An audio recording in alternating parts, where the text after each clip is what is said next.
Chào mừng quý vị đến với bản tin thời sự quốc tế ngày 8 tháng 7 của FBC với những tin tức nổi bật sau. Nếu bộ tứ kim cương Mỹ, Nhật, Ấn, Úc được cho là tiểu NATO châu Á đang ngày càng nhắm mục tiêu vào Trung Quốc, thì mới đây đến phiên Trung Quốc gợi ý về bộ tứ châu Phi với những thành viên đầy tiềm năng để kiềm chế chiến lược liên thủ của Mỹ.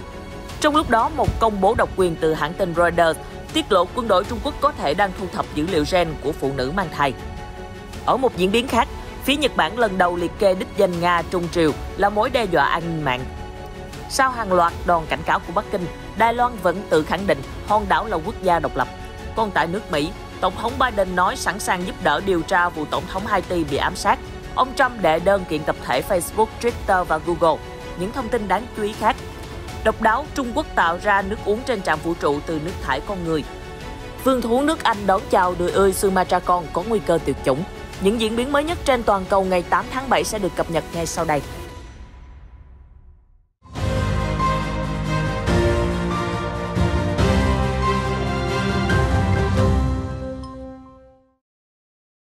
Nếu như châu Á có một bộ tứ kim cương gồm Mỹ, Nhật, Ấn, Úc với mục tiêu chính là thiết lập một cơ chế kinh tế xuyên Thái Bình Dương, trở thành hạt nhân của Diễn đàn Kinh tế Châu Á-Thái Bình Dương APEC, thì theo tờ Asia Nikkei, trong những ngày gần đây đã nổi lên một bộ tứ châu Phi. Tương lai với các thành viên tiềm năng gồm Trung Quốc, Đức, Pháp và các quốc gia châu Phi có thể cùng nhau hỗ trợ sự phát triển của châu Phi trong khuôn khổ bốn bên. Theo tờ South China Morning Post, Trung Quốc đang thúc đẩy hợp tác với các thành viên Liên minh châu Âu trong khu vực châu Phi về cơ sở hạ tầng và hỗ trợ đại dịch như một cách để tìm ra điểm chung cũng như khôi phục những mối quan hệ rạn nứt của Bắc Kinh với các thành viên của khối. Động thái này được các nhà quan sát ngoại giao cho rằng có thể làm giảm bớt áp lực lên Trung Quốc từ những nỗ lực của Mỹ nhằm bắt tay với các đồng minh ở châu Âu. Ý tưởng thành lập tứ giác châu Phi được đề xuất trong cuộc họp trực tuyến giữa Chủ tịch Trung Quốc Tập Cận Bình với Thủ tướng Đức Angela Merkel và Tổng thống Pháp Emmanuel Macron vào đầu tuần này. Đó, theo tuyên bố của Bộ Ngoại giao Trung Quốc, Chủ tịch Trung Quốc Tập Cận Bình đã đề xuất 3 nước làm việc cùng nhau trong các dự án cơ sở hạ tầng ở châu Phi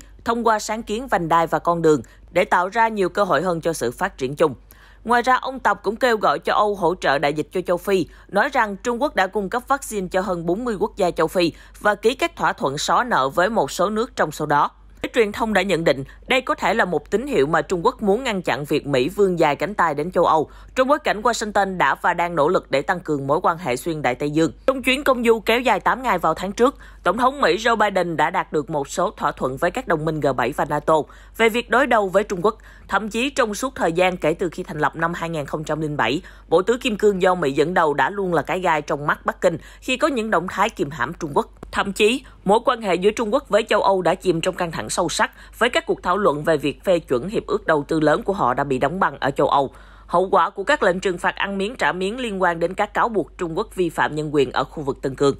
Trở lại với ý tưởng tứ giác an ninh châu Phi, lý do Trung Quốc lựa chọn Đức với Pháp mà không phải là các nước khác, một phần là vì cả hai nước đều có quan hệ kinh tế chặt chẽ với Trung Quốc. Tổng kim ngạch thương mại của Đức với Trung Quốc trong 5 tháng đầu năm 2021 tăng 36% lên 92,8 tỷ đô la, trong khi của Pháp tăng 44% lên 32,9 tỷ đô la, theo dữ liệu chính thức của Trung Quốc. Do đó, Bắc Kinh đã dự đoán rằng Berlin và Paris sẽ coi thị trường Trung Quốc là yếu tố cần thiết cho quá trình phục hồi sau coronavirus của họ. Sự quan tâm sâu sắc của hai nước châu Âu đối với chính sách môi trường, đặc biệt là vấn đề biến đổi khí hậu, cũng có thể trở thành lợi thế của Trung Quốc. Mặc dù vậy, Pháp và Đức trong các thông báo sau cuộc điện đàm đã không đề cập gì đến việc đề xuất thành lập một bộ tứ, nhưng phía chính phủ Pháp cho biết nước này và Đức hoan nghênh cam kết của Trung Quốc trong việc đóng góp vào việc tái cơ cấu nợ của các nước dễ bị tổn thương ở châu Phi và đồng tình rằng việc phát triển năng lực sản xuất dược phẩm ở châu Phi là một ưu tiên. Trong một bài viết độc quyền vừa được Reuters đăng tải vào hôm 7 tháng 7, tiết lộ rằng công ty gen lớn nhất Trung Quốc BGI được Mỹ cho là có liên kết và hợp tác với quân đội Trung Quốc, đang thu thập dữ liệu di truyền bằng cách thực hiện các cuộc kiểm tra, thử nghiệm trong giai đoạn đầu thai kỳ từ hàng triệu phụ nữ mang thai trên toàn cầu. Hoa Kỳ coi những nỗ lực của BGI trong việc thu thập và phân tích dữ liệu gen người là một mối đe dọa an ninh quốc gia. Theo mô tả, BGI sẽ bán phương pháp xét nghiệm tiền sản không xâm lấn. Phương pháp này sàng lọc một mẫu máu của phụ nữ mang thai để phát hiện những bất thường như hội chứng đau ở thai nhi đang phát triển. Công ty gen lớn nhất Trung Quốc BGI đã bắt đầu tiếp thị xét nghiệm này ra nước ngoài vào năm 2013 và trở thành phương pháp xét nghiệm bán chạy nhất thế giới. Cho đến nay, hơn 8 triệu phụ nữ trên toàn cầu đã thực hiện các xét nghiệm trước khi sinh của BGI khi nó được bán ở ít nhất là 52 quốc gia, bao gồm Anh, châu Âu, Canada, Úc, Thái Lan và Ấn Độ, nhưng trong đó không có Hoa Kỳ. Reuters mô tả các bước tiếp theo. BGI sử dụng các mẫu máu còn sót lại để gửi đến các phòng thí nghiệm của họ ở Hồng Kông và dữ liệu di truyền từ các xét nghiệm để nghiên cứu dân số. Reuters đã tìm thấy dữ liệu di truyền của hơn 500 phụ nữ tham gia cuộc kiểm tra, bao gồm cả phụ nữ châu Âu và châu Á, cũng được lưu trữ trong ngân hàng gen của quốc gia Trung Quốc, được chính phủ tài trợ ở Thâm Quyến do BGI điều hành. Tuy vậy, Reuters không tìm thấy bằng chứng BGI vi phạm các thỏa thuận hoặc quy định về quyền riêng tư. Phía BGI cho biết họ đạt được sự đồng ý từ khách hàng về việc tiêu hủy các mẫu và dữ liệu ở nước ngoài sau 5 năm. Công ty Trung Quốc cũng nhấn mạnh không có giai đoạn nào trong suốt quá trình thử nghiệm hoặc nghiên cứu, BGI có quyền truy cập vào bất kỳ dữ liệu cá nhân có thể nhận dạng nào. Thế nhưng chính sách bảo mật của thử nghiệm cho biết dữ liệu thu thập được có thể sẽ được chia sẻ khi nó liên quan trực tiếp đến an ninh quốc gia hoặc an ninh quốc phòng ở Trung Quốc. Mặc dù vậy, BGI cho biết họ chưa bao giờ được yêu cầu cung cấp cũng như cung cấp dữ liệu từ các cuộc thử nghiệm của mình cho chính quyền Trung Quốc vì mục đích an ninh quốc gia hoặc quốc phòng. Trung tâm Phản gián và An ninh Quốc gia Hoa Kỳ, nơi trước đây đã cảnh báo về việc các công ty Trung Quốc thu thập dữ liệu y tế, cho biết dẫu thế nào thì việc tồn tại chính sách bảo mật cho phép chia sẻ dữ liệu với các cơ quan an ninh Trung Quốc cũng rất đáng lo ngại. Trước những thông tin này của Reuters, Bộ Ngoại giao Trung Quốc cho rằng Reuters chỉ đang phản ánh lại những cáo buộc vô căn cứ và bôi nhọa từ các cơ quan Mỹ. Trong lúc Trung Quốc đang ấp ủ về tứ giác châu Phi, phía Nhật Bản trong tuần này cũng đề xuất một dự thảo tăng cường quan hệ với Mỹ, Ấn Độ và ASEAN trong cuộc chiến an ninh mạng. Đặc biệt, phía Nhật đã xác định Nga, Trung Quốc và Triều Tiên là những mối đe dọa tiềm năng nhất trong cuộc chiến này. Theo hãng tin Kyodo, dự thảo đã được thông qua tại cuộc họp của trụ sở chiến lược an ninh mạng Nhật Bản và dự kiến sẽ nhận được sự chấp thuận của nhóm nội các sớm nhất vào mùa thu năm nay. Đây là lần đầu tiên Nhật Bản đề cập đến một quốc gia cụ thể như một mối đe dọa trong chiến lược an ninh mạng của mình. Kyodo trích dẫn lại thông báo trong buổi công bố dự luật rằng có dấu hiệu cho thấy Trung Quốc đang tiến hành các cuộc tấn công mạng để đánh cắp thông tin từ các doanh nghiệp liên quan đến quân sự và các công ty công nghệ cao, trong khi Nga đang tiến hành các cuộc tấn công mạng để đạt được các mục tiêu quân sự và chính trị. Đến lượt đài truyền hình NHK lại trích dẫn một phần khác của buổi thông báo chiến lược, nói rằng khả năng không gian mạng của cả Nga, Trung Quốc và Triều Tiên đang phát triển và tăng cường. Do vậy, cần tăng ưu tiên của an ninh mạng trong điều kiện đảm bảo chính sách đối ngoại và an ninh. Cần phải tích cực thúc đẩy hợp tác với Mỹ, Úc, Ấn Độ cũng như các nước ASEAN. Phương Tây đã nhiều lần cáo buộc Nga và Trung Quốc thực hiện các cuộc tấn công mạng nhằm vào họ. Thế nhưng phía Moscow và Bắc Kinh đã liên tục phủ nhận. Các nhà chức trách Nga đã đề nghị phương Tây tiến hành một cuộc đối thoại về an ninh mạng, nhưng cho đến nay vẫn chưa nhận được phản hồi tích cực. Trung Quốc cũng bày tỏ sự sẵn sàng hợp tác về vấn đề này. Trước đó, ông Uông Vân Bân, người phát ngôn của Bộ Ngoại giao Trung Quốc đã tuyên bố rằng Hoa Kỳ và Nhật Bản nên ngừng thúc đẩy cái gọi là lý thuyết về mối đe dọa của Trung Quốc và thay vào đó là nỗ lực hướng tới hòa bình và ổn định trong khu vực. Hồi đầu tháng, Financial Times đã đưa tin rằng Nhật Bản và Mỹ đang tiến hành các cuộc tập trận quân sự ở Biển Đông và Biển Hoa Đông, trong bối cảnh ngày càng có nhiều khả năng xảy ra một cuộc đụng độ quân sự với Trung Quốc về Đài Loan. Trong một bản tin quốc tế sáng nay, FBNC đã đưa tin về phát ngôn mới nhất của ông Kurt Campbell, điều phối viên Ấn Độ Dương-Thái Bình Dương thuộc Hội đồng An ninh Quốc gia Mỹ. Theo đó, ông Campbell đã thể hiện rõ lập trường không ủng hộ Đài Loan độc lập, mặc dù ủng hộ hòn đảo đóng góp vai trò trên toàn cầu và đồng ý duy trì mối quan hệ không chính thức giữa Mỹ và Đài Loan. Tuy vậy, nguồn tin từ tờ South China Morning Post vừa cho biết, cơ quan ngoại giao Đài Loan đã thẳng thắn đáp lời cho rằng hòn đảo là một quốc gia có chủ quyền, đang tìm cách duy trì mối quan hệ ổn định với Trung Quốc và muốn bảo vệ hệ thống tự do dân chủ của mình. Cụ thể, người phát ngôn cơ quan ngoại giao Đài Loan bà Âu Giang An đã cảm ơn Hoa Kỳ đã viện trợ kịp thời 2,5 triệu liều vaccine phòng ngừa COVID-19, cũng như cảm ơn ông Campbell đã hỗ trợ Đài Loan tham gia vào các vấn đề quốc tế. Thế nhưng sau đó, bà Âu đã ngừng bình luận về nhận xét của ông Campbell về nền độc lập, chỉ nhấn mạnh về việc Đài Loan là một quốc gia có chủ quyền, chứ không phải là một phần của Trung Quốc. Thậm chí, bà Âu cho rằng hòn đảo sẽ làm tất cả những gì có thể để bảo vệ hệ thống tự do và dân chủ của mình. Liên quan đến sự vụ Tổng thống Jovenel Moïse bị ám sát tại nhà riêng, Tổng thống Hoa Kỳ Joe Biden cho biết ông bị sốc trước việc này và các quan chức chính quyền cho biết Washington sẵn sàng giúp điều tra những gì đã xảy ra. Trước đó, Tổng thống Jovenel Moïse, 53 tuổi, cùng vợ Martin đã bị các tay súng không rõ danh tính tấn công vào ban đêm, càng làm dấy lên lo ngại về sự hỗn loạn ở quốc gia Caribe nghèo khó, vốn đang quay cuồng với bạo lực băng đảng tràn lan và đối mặt với các cuộc khủng hoảng hiến pháp. Đại sứ Haiti tại Hoa Kỳ Pocket Edmond nói với Reuters trong một cuộc phỏng vấn rằng chính phủ của ông sẽ hoan nghênh hỗ trợ an ninh của Hoa Kỳ trong thời điểm khó khăn này. Tuy vậy, người phát ngôn Bộ Ngoại giao Ned Price cho biết có rất ít thông tin và các điều kiện chính thức để Mỹ có thể can thiệp và giúp đỡ cho một cuộc điều tra.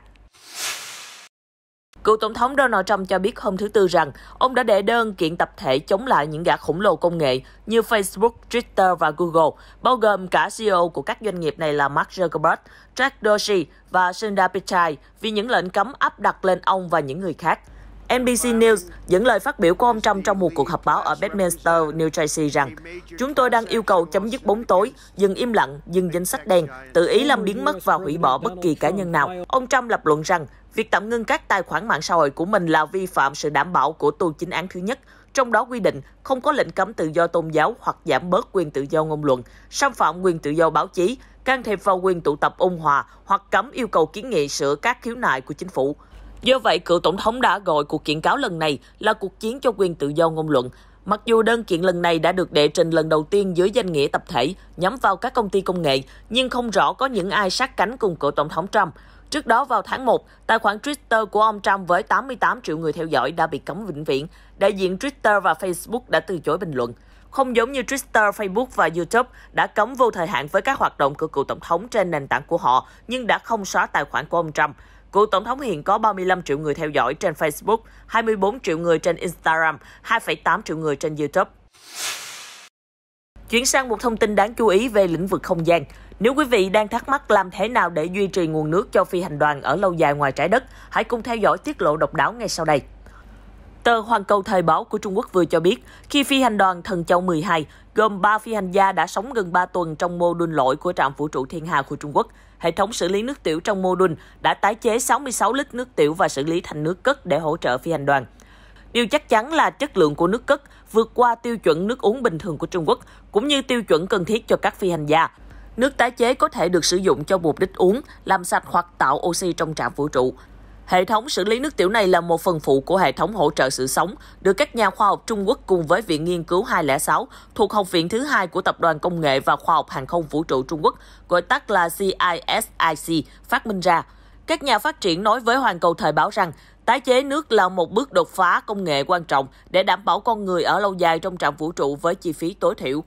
Tất cả các chỉ số của nước cất đều đạt tiêu chuẩn sử dụng và các nhà hoạch định sứ mệnh đã nhất trí công nhận hiệu suất vượt trội này. Hệ thống có thể chiết xuất 5 lít nước cất từ 6 lít nước tiểu trong một chu kỳ và tốc độ sản xuất tối đa là 2,5 lít mỗi giờ, theo CISIC. Việc duy trì sự hiện diện lâu dài của con người trong không gian đòi hỏi một hệ thống hỗ trợ sự sống được tổ chức tốt và việc tái chế nước thải và tạo oxy đều đóng những vai trò thiết yếu. Hệ thống này đạt hiệu quả đến mức nó có thể tiết kiệm tới 100 triệu nhân dân tệ, khoảng 15,5 triệu đô la, trong khoảng thời gian 6 tháng với 3 phi hành gia trên quỹ đạo. Theo CISIC, mức phí vận chuyển hàng hóa quốc tế lên tàu vũ trụ trên quỹ đạo là khoảng 140.000 đến 350.000 nhân dân tệ mỗi ký. Đây là lý do tại sao hệ thống tái chế nhằm tiết kiệm tiền là cần thiết phải có. Vào ngày 17 tháng 6, Trung Quốc đã phóng tàu vũ trụ có người lái Thần Châu 12 đến Thiên Hà để thực hiện một sứ mệnh kéo dài 3 tháng. Trong số các hoạt động khác, phi hành đoàn đã thực hiện một chuyến đi bộ ngoài không gian kéo dài 7 giờ đáng chú ý vào Chủ nhật tuần trước. Kết thúc bản tin hôm nay bằng một tin vui cho thế giới động vật. Theo Reuters, một vườn thú ở miền Bắc nước Anh gần đây đã chào đón một con đười ươi Sumatra con, một trong những loài vượn lớn có nguy cơ tuyệt chủng cao nhất thế giới. Chú đười ươi con được sinh ra vào ngày 19 tháng 6 tại vườn thú Chester với mẹ là Emma và bố là Pulu. Một đoạn video được sở thú chia sẻ vào hôm thứ Tư ngày 7 tháng 7 cho thấy những hình ảnh đầu tiên của chú đười ươi nhỏ rất gắn bó với mẹ và tò mò khám phá một môi trường sống mới. Theo các chuyên gia linh trưởng tại vườn thú, họ vẫn chưa thể xác định được giới tính của thành viên mới này. Chuyên gia Claire Perry của sở thú Chester cho biết, chú đười ươi con là một động lực rất quan trọng đối với chương trình nhân giống bảo tồn quốc tế. Chương trình đang làm việc để đảm bảo một số quần thể an toàn cho những động vật có nguy cơ tuyệt chủng cực kỳ nghiêm trọng trong các vườn thú hiện đại của thế giới. Chuyên gia Perry còn nhấn mạnh thêm, hiện chỉ còn 14.000 con trong tự nhiên. Những con vượn này đang ở mức cực kỳ nguy cấp, khiến cho sự xuất hiện của con nhỏ này trở nên vô cùng đặc biệt. Thông tin vừa rồi cũng đã kết thúc bản tin thời sự quốc tế hôm nay. Cảm ơn quý khán giả đã theo dõi. Xin chào và hẹn gặp lại trong các bản tin tiếp theo.